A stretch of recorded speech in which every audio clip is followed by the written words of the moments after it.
Nearly 8 years on from an unspeakable tragedy, a decision. Grenfell Tower will be demolished. The government says it will be done sensitively. We were children when Grenfell happened, and we're adults now. But for those who quite literally grew up in the shadow of the tower, that brings little comfort.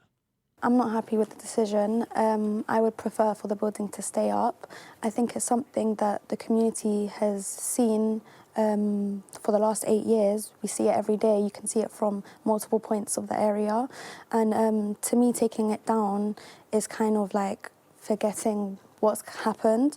It's comforting for me that the tower is still up because it's a sense of, I don't know, it feels like in a way like their souls are still there, they're still in the community, they're still with us.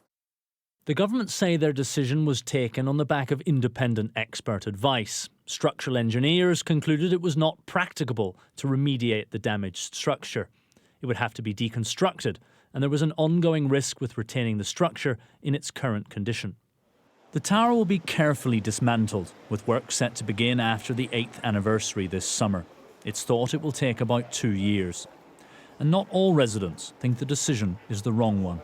There is no argument about, and should not be any argument by anyone who's actually bothered to look at the material, to understand that you cannot argue for the maintenance of 13 floors of a damaged structure that is being held up with 6,000 props.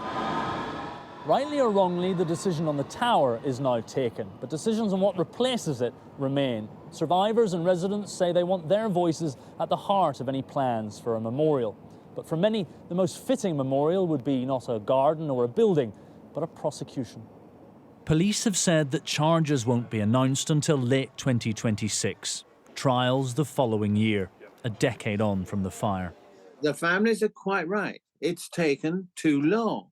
And by the time they get to cases that are entering the courts, memories fade, documents disappear, and all the rest of it. You've got all those other complications. And of course, many other people have died in the interim. So there's a big lesson here. This should never have been put off in the way that it was.